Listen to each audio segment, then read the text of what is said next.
This is Trend Following Radio, where great thinking comes alive. Nobel Prize winners, legendary traders, best-selling authors, and the pros that know what drive us irrational human beings. I am your host, Michael Covel. Not filtered, raw, honest. That's my passion.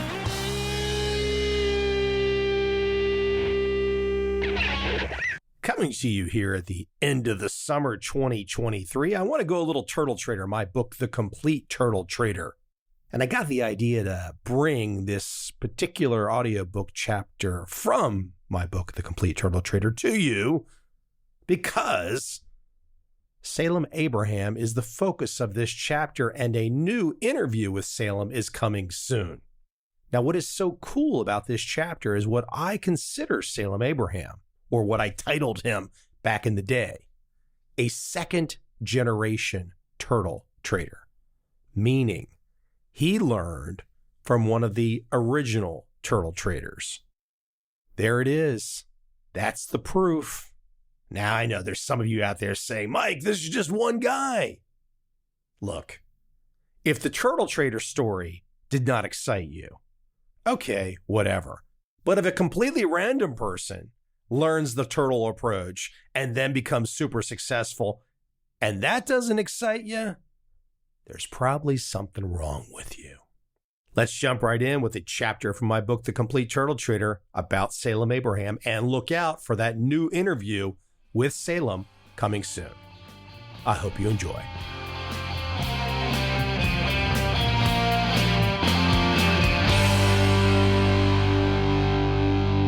Chapter 13, Second Generation Turtles. I have been broke 3 or 4 times, but fortunately for me, I'm not an MBA, so I didn't know I was broke. T. Boone Pickens. That second-generation turtles exist is arguably the most important part of the turtle story. Ultimately, these turtles present an even more convincing argument supporting nurture over nature than does the success of the original turtles. They prove that possibly anyone can be a turtle today. Second-generation turtles include Mark J. Walsh, Jonathan Craven, John D. Fornengo, originally taught by Eckhart in 1989, and Salem Abraham, 4 traders among hundreds of trend followers who all learned turtle-style trend following secondhand. In turn, they built trading businesses that in many instances far exceeded those of the original turtle traders. When Walsh talks about his trading, it's like hearing Dennis and Eckhart all over again, discussing strength and weakness. If beans are up 10% and corn is down 5 cents, we buy beans. Some people think to buy corn because it's going to catch up with beans. We take the opposite. We'd rather buy the commodity that's strongest and sell the one that's weakest. Walsh saw Dennis as generous with his knowledge of the markets. He gave us a solid foundation on which to build a program.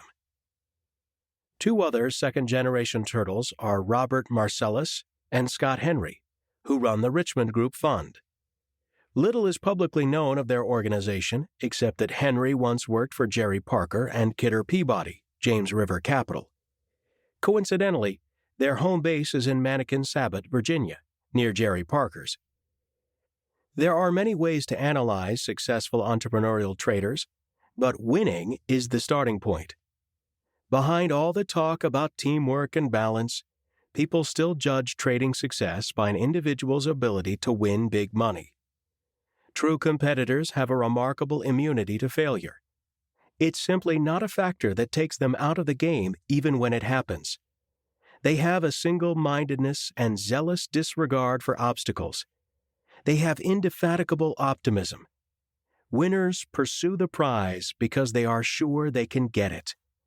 They're less afraid of striking out than of not taking every possible turn at bat that comes their way.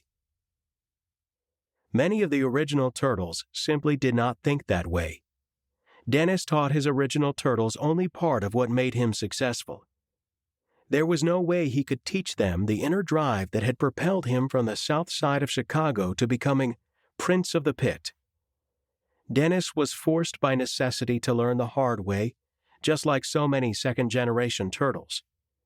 Of all the second-generation turtles, one stands out. When Salem Abraham started trading, he had no prior experience with Dennis and Eckhart. No group of like-minded turtle traders with whom to share experiences. He hadn't worked for Goldman Sachs or for any other hedge fund. Yet it didn't matter one iota. With his pleasant demeanor, thick brown hair, and compact physique, Salem Abraham looks younger than his 40 years.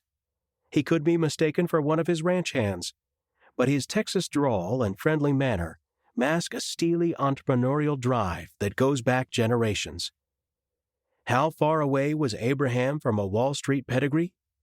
He comes from a family of Christian Lebanese immigrants who settled in rural Canadian Texas in 1913. His grandfather, Maluf Ufi Abraham, sold ready-to-wear clothing out of a suitcase along the railroad before opening a retail store. Before Abraham was headed down the path to becoming a trader, he attended Notre Dame and planned to marry his childhood sweetheart, Ruth Ann. He was going to start a mail-order business. While he did marry Ruth Ann, and while he still lives in Canadian Texas, it is not the story of his mail-order career that makes people take notice. It is his 20-year trading performance. Abraham Trading Company, Diversified Program, Salem Abraham. Year 1988, annual return 142.04%. 1989, 17.81%. 1990, 89.95%. 1991, 24.39%. 1992, negative 10.5%. 1993, 34.29%. 1994, 24.22%. 1995, 6.12%. 1996, negative 0.42%. 1997, 10.88%. 1998, 4.39%. 1999, 4.76%. 2000, 13.54%. 2001, 19.16%. 2002, 21.51%. 2003, 74.66%. 2004, 15.38%. 2005, negative 10.95%. 2006, 8.88%. I first interviewed Salem Abraham face-to-face in his office in 2005. His world offers instant culture shock. Canadian Texas is the epitome of small-town America, but with a big twist. Abraham's success has allowed him to endow his tiny town with amenities unusual in communities several times its size. Canadian's Main Street, with one stoplight, now has the Cattle Exchange Steakhouse and a restored movie theater with a digital sound system. Abraham has spent millions to create this oasis. How was he able to do it? Meeting a turtle. Salem Abraham would never have pursued trading if not for a chance meeting with Jerry Parker. It was the spring of 1987. He was at Notre Dame with one semester left, determined to graduate in 3.5 years in order to start his mail-order business. Then he attended a family wedding where he met Parker, and his life changed. Abraham was making casual conversation with Parker, whose wife and Abraham shared mutual first cousins, with no expectation of a life-changing moment at hand. He asked Parker what he did for a living. Parker said, "We figure out the odds, and there's certain patterns that we look for. Then we manage our risk, and when these patterns happen, you put on certain trades." Abraham incredulously followed up, "The odds are in your favor? You're sure of that?" When Abraham heard the turtle story for the first time, he was floored. He recalled, "Jerry told me about Richard Dennis and told me about these guys that he hired to train to trade. He told me that everybody's making money and how much money they've made each year." Abraham, who'd already decided he wanted to make a living in a little town in Texas, quickly said to himself, "This can work from Canadian. It's right up my alley." At that moment, he saw an opportunity, just as his grandfather had decades before when the railroad was being built. He had never before heard of the Turtles or Richard Dennis, Yet he took stock of Parker's career and, without knowing the specifics, immediately shifted his goals in life to pursue trading.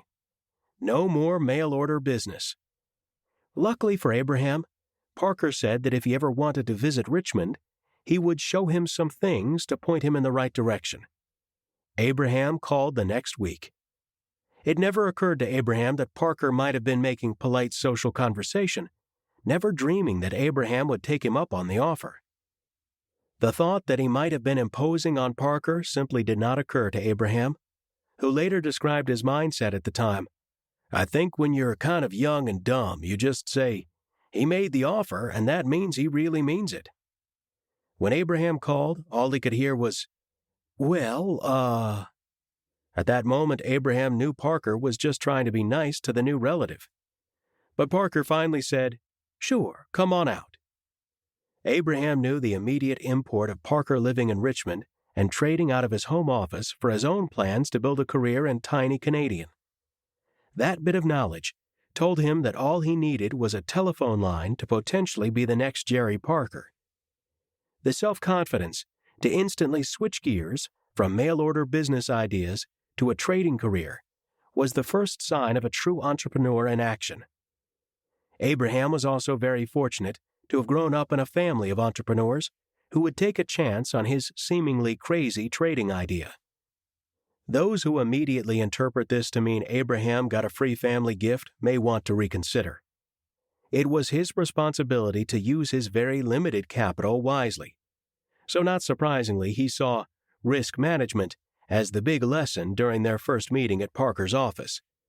Abraham recalled, "Jerry was clearly aware that there were things that were proprietary he couldn't tell me. But he said to Abraham, 'Look, this trend following works, and here's some ideas you ought to think about,' and then gave him some risk management concepts to think about." Reflecting on Parker's generosity, Abraham said, "I certainly would never be in the position I'm in without his early help. I would never be where I am now." At the time, Abraham knew nothing about trading.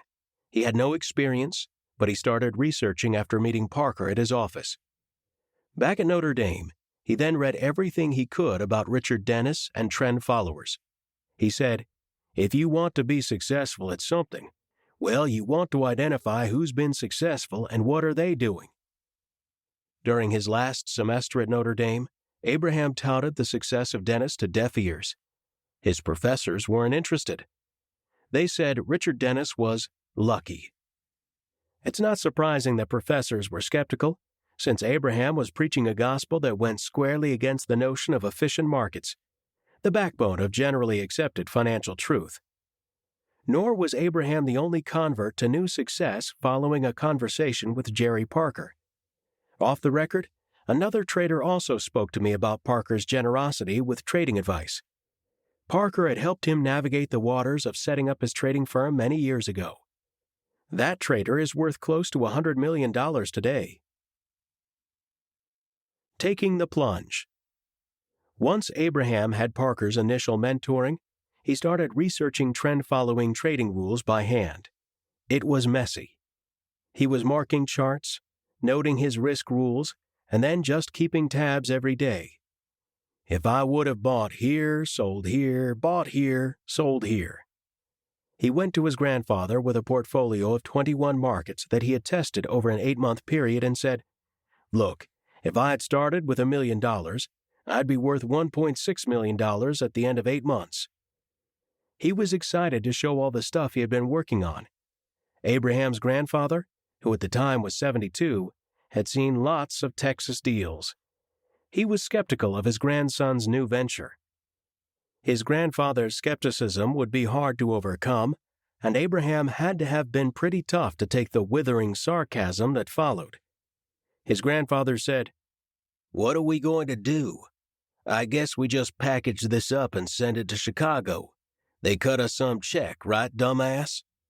You may think you're a smart kid coming out of Notre Dame, but these guys in Chicago, they're going to chew you up and spit you out. Of all the ways to lose money, why in the hell did you have to pick the very fastest way?" Not about to be dismissed, Abraham explained the wisdom behind his trading philosophy. He said he was just going to use good risk management, explaining, "Just because you have a Lamborghini, you don't have to go 160 miles an hour. I'm never going past 30, and I'm going to control risk." It was obvious where Abraham had inherited his confidence and entrepreneurial zeal. More than just hard business truths had been passed down from generation to generation. Abraham had also been given a moral business compass. His grandfather used to say that if you screw one person, you're done and you are out of business. He wanted his grandsons to always keep their word number one.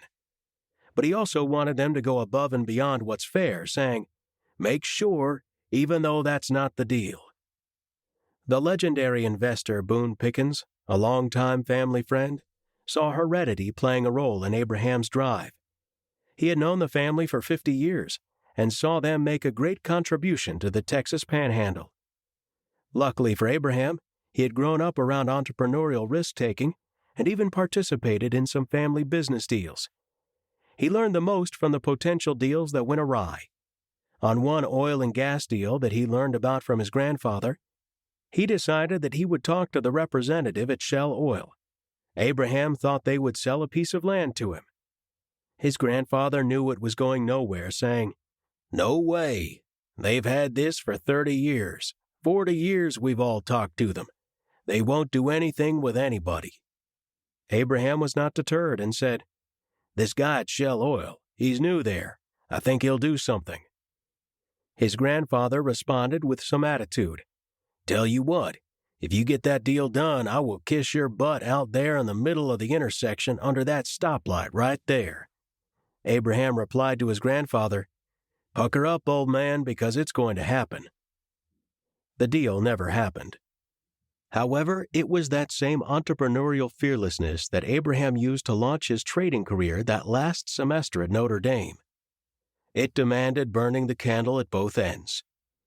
He was trading 21 markets and taking a grueling 21 semester hours. He was cramming, and all of his classes had to be scheduled in the afternoon. He would wake up at 7 a.m. and trade from 7 a.m. to 10 a.m. Then he would put his stops in and go to class. After class, he would check to see if his stops had been hit.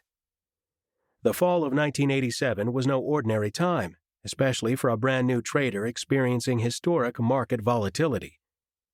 During the last part of September and the first part of October, the interest rates started going straight down. Abraham had come home for fall break on October 19, 1987. He recalled, "The Friday before fall break, I made a lot of money. My $50,000 was $66,000 as of Friday. I'm going home and I'm feeling great." Then, Monday morning, the stock market tanked. These were big events. Things were going haywire. Abraham worried about his positions in Eurodollars. He called up his broker and said, "So where are Eurodollars?" His broker replied, "They're up 250. Abraham shot back, "250? What do you mean, 25? His broker said, "No, 250. Abraham wanted to know if it was as bad as what he was thinking. He immediately knew that that move was in the neighborhood of 10-plus standard deviations away from where Eurodollars normally traded. His $66,000 had dropped to $33,000. But by the end of the day, he considered it all a great lesson. He had learned the significance of hanging in there to play another day. He felt that to survive, at this point in his trading career, with his own money on the line, and not blow out, was okay. He recalled, "The one lesson I was clear on. Always know the thing that they say can never happen, can happen." Abraham took a short break after the 1987 October crash. He was out of the markets for a week or so and then got back in. He traded during November and a little bit of December, and then shut down for the year. His account had bounced back to $45,000 from that $33,000 low. He took $1,600 out of his account and went to Jim's Guns, Gold, and Diamonds to buy an engagement ring to propose to his now wife. Commodities Corporation. Starting in 1988, Abraham wanted to trade full-time, but he still had to prove himself to his grandfather. He told his grandfather, "I want to do this on the side. I know we're not that busy. Will you let me do this on the side?" He had $45,000, and his older brother Eddie agreed to put up $15,000.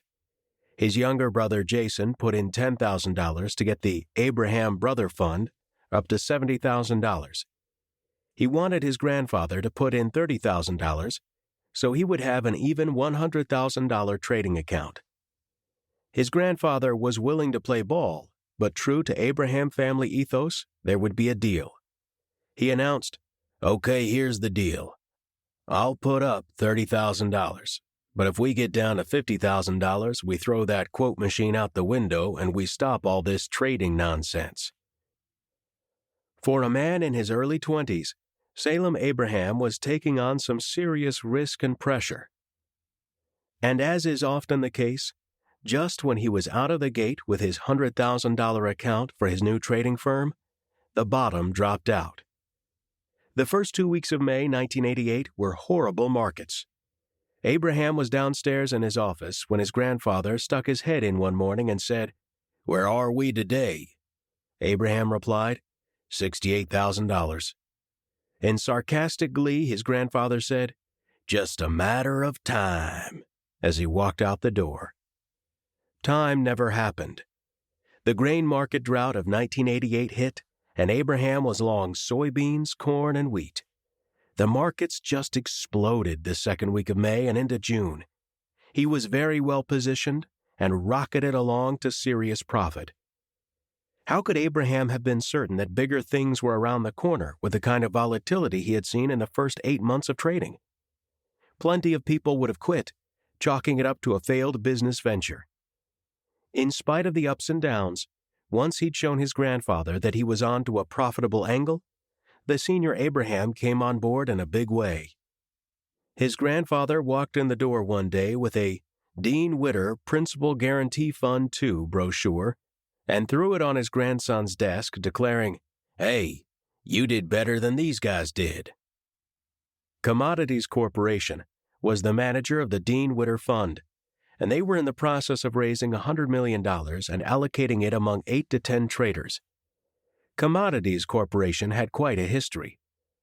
They were a prominent Princeton, New Jersey-based trading incubator, now part of Goldman Sachs following a late 1990s buyout. They were responsible for the early funding, and in some instances training, of hedge fund greats such as Paul Tudor Jones, Louis Bacon, Ed Seykota, Bruce Kovner, and Michael Marcus. Abraham did not know all that history at the time. He just picked up the phone and called Commodities Corporation. He got Elaine Crocker on the phone late in the day. Crocker, who now runs Louis Bacon's Moore Capital and today may be the most powerful woman in the hedge fund industry, said she would send some information. Abraham doubted Crocker was taking him seriously because he had only a 1-year track record. But eventually, Commodities Corporation got back in touch with him, announcing that they were going to be in Houston and inviting him to meet with them. He jumped at the opportunity and flew to the Houston airport to meet Crocker and Michael Garfinkel. Abraham had just celebrated his 23rd birthday before the meeting. Garfinkel did most of the talking. Crocker sat back and watched the discussion. Garfinkel said, "Wow, last month was a tough month. What happened?" Abraham pointed out that during the current month he was up 40%. Crocker started laughing. Not seeing the humor in his response, Abraham asked, "What's so funny about up 40%? Garfinkel, sensing a disconnect, wanted to know what kind of returns Abraham was shooting for. Abraham gave the turtle-like answer of 100% a year. And just like many of the original turtles were told after leaving Dennis, Crocker wanted Abraham to back off his riskier, shoot-for-the-moon approach. She and Garfinkel made the same observation Jerry Parker and others had heard. If you make 30% a year, people will beat a path to your door. You need to back off on the leverage. Commodities Corporation still wanted to see a 10-year simulation of Abraham's system, something he did not have. Their request forced Abraham to learn programming to quickly test his trading system. The pressure was on. It started Abraham down the path of developing a whole new research and programming skill set. It was just one of the many ways he was setting himself apart from the original Turtles. There was one more consideration in the deal. Commodities Corporation wanted to invest Abraham's minimum account size. Since he had no minimum, he settled on $200,000, rightfully surmising that Commodities Corporation would pony up to a reasonable number. He was right, and they became his first big client. For a young man with no trading pedigree and no hedge fund experience, this investment was admission to the major leagues. Commodities Corporation invested the next $7 to $8 million in his firm as well. That initial $30,000 investment from his grandfather, it's worth $1.3 million today. However, even with all that money-making success, Abraham was still just a young guy, and his experiences with the establishment questioning his credibility were similar to those of the young Richard Dennis. Reminiscent of Dennis's trip to the bank to cash the $250,000 check, Abraham was trying to rent a car at age 25, with no luck, since they had recently raised the minimum age requirement. He was managing $15 million, but the Hertz counter was not budging on renting to him. Salem, after attempting to negotiate, tried some attitude. "Do you know that I have people who entrust $15 million with me, and I can buy and sell whatever I want to with this $15 million? You won't loan me a car, a $15,000, $20,000 car for the day?" The lady at the counter was looking him up and down, thinking, "Yeah, right, I'm not believing you, punk." Salem added, "I had to call Joe's Rent-A-Wreck."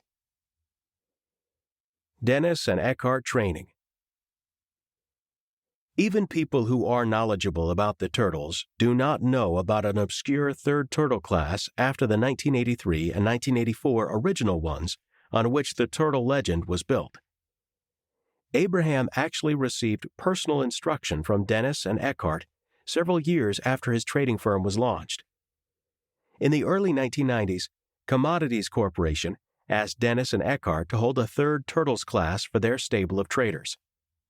Commodities Corporation was giving them money to trade, and part of the deal was that they had to hold a seminar. The seminar was supposed to simulate the TurtleTrader experience, except instead of 2 weeks, it was held over 4 days. While Abraham was already trading by Turtle-style trend-following trading rules, and while he found much of the training to reinforce what he already knew, what I got out of it was a lot of risk management ideas, position sizing ideas, and system analysis ideas. The classroom experience with 30 students from Commodities Corporation was a memorable part of his education. However, Abraham saw his learning process as a step-by-step journey, not just a lucky leap. It's like climbing a mountain. Which step was the most important? Every step is needed to get to the top of the mountain. Each individual step is not that much. This makes him far more the average guy than Parker, Ray Barr, or any of the other original Turtles, who had 4 years of Dennis covering the overhead costs. The seminar opened Abraham's eyes, though. He was very impressed by William Eckhart. All of the students had also been given an advance copy of Eckhart's interview in the New Market Wizards. Abraham added, "I went into that meeting thinking, oh yeah, Richard Dennis, he's the guy, and Eckhart is the sidekick kind of deal." Just as the original Turtles had learned during their training, Abraham discovered that he was wrong. However, when I got through, I really appreciated the math and the objective data. The statistics of this works, this doesn't. It's all odds. I actually got more useful information from Eckhart, but of course Richard Dennis is clearly a brilliant trader. Dennis would basically tell the class, "The system is a nice thing to guide you, but it's okay to set the system aside." Eckhart was saying something a little different. These are the odds. It's all a math game. Nothing had changed about the two teachers since the original Turtle experiment. Eckhart challenged the Commodities Corporation traders with a series of questions. There were 10 questions the traders had to answer within a range. The goal was to get 9 of the 10 correct. Eckhart asked, "What does a 747 plane weigh?" The answer could be as big a range as the traders wanted it to be, but the goal was to be 90% certain that they were right. It tested their confidence and their ability to estimate. Everyone missed 4 or 5 questions. Eckhart said that the majority of people missed about 45% of the questions because they were overconfident in their ability to estimate reality. Trend trading thrives on that overconfidence. Abraham made this point using the recent surge in the price of oil over the last few years. What you see in trend following is people's mistaken mindset of what's a high price and what's a low price. It all has to do with a very limited set of experiences. People make assumptions for a small sample size. To think that crude oil could go from $20 to $70, you say, that's nuts. To buy crude oil at $55? That's a hard bet to do when it's never been to $56.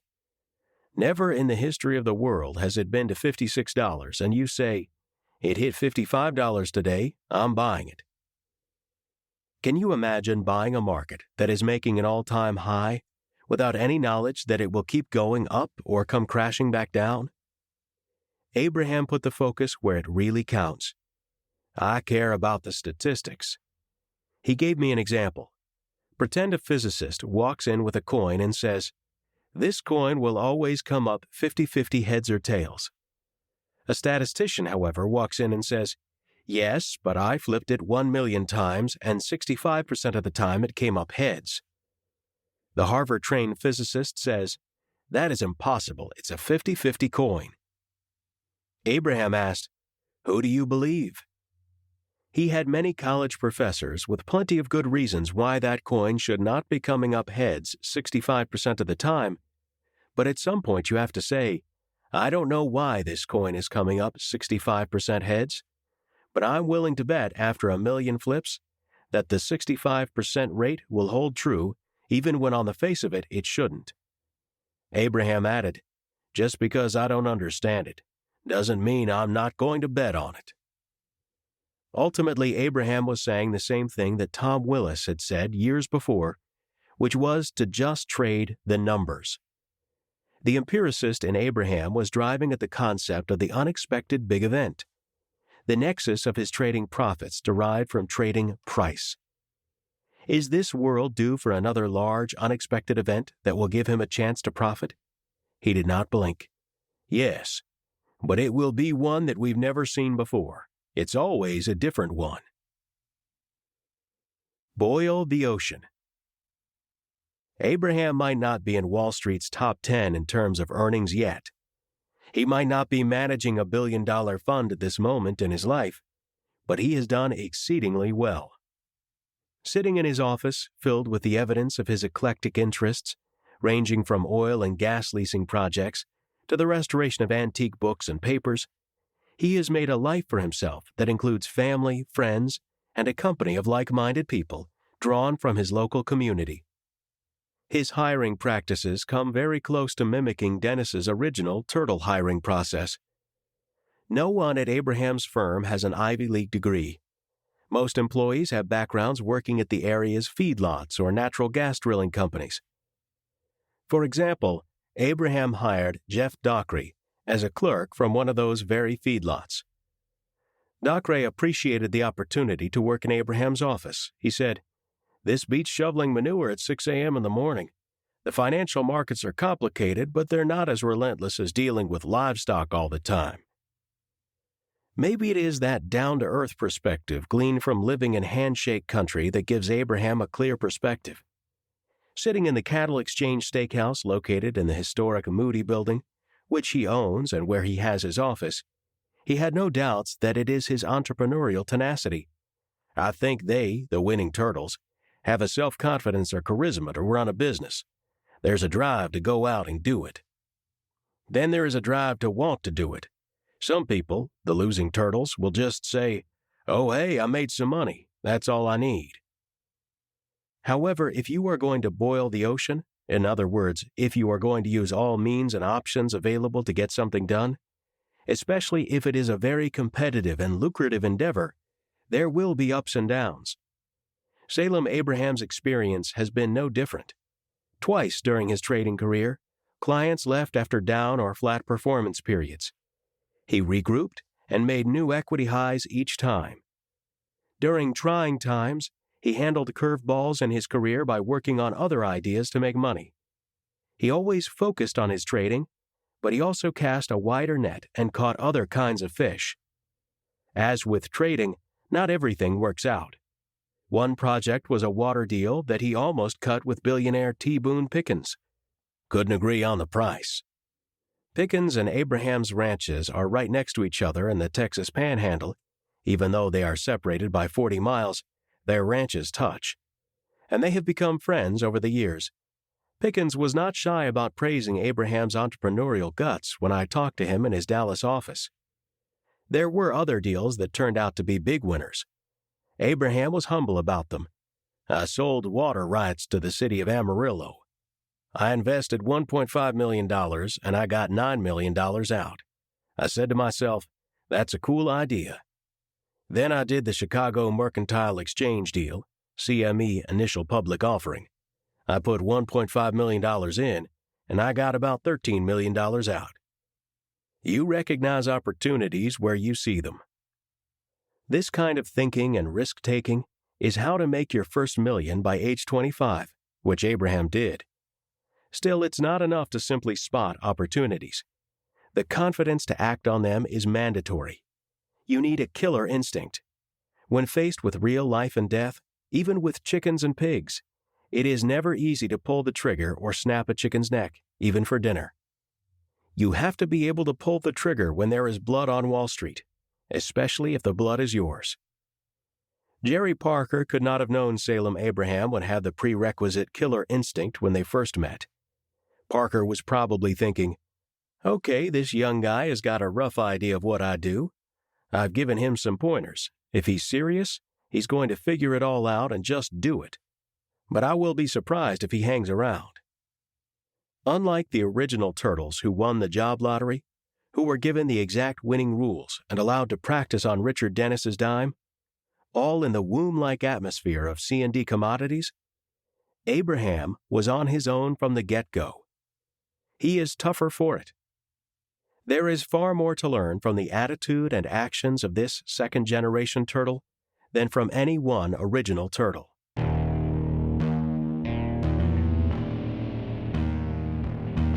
I see a time when those awake will understand how to make money in up, down, and surprise markets. Whether new trader or experienced, college student or financial advisor, protecting against a crash or just trying to make a lot of money, trend following offers everyone an answer in uncertain times. To get started immediately, send me an email, michael@covel.com. I will send you the right trend following steps to take along with my free video. But if you want to buy and hold, trust the government and trust Wall Street, this is absolutely not for you.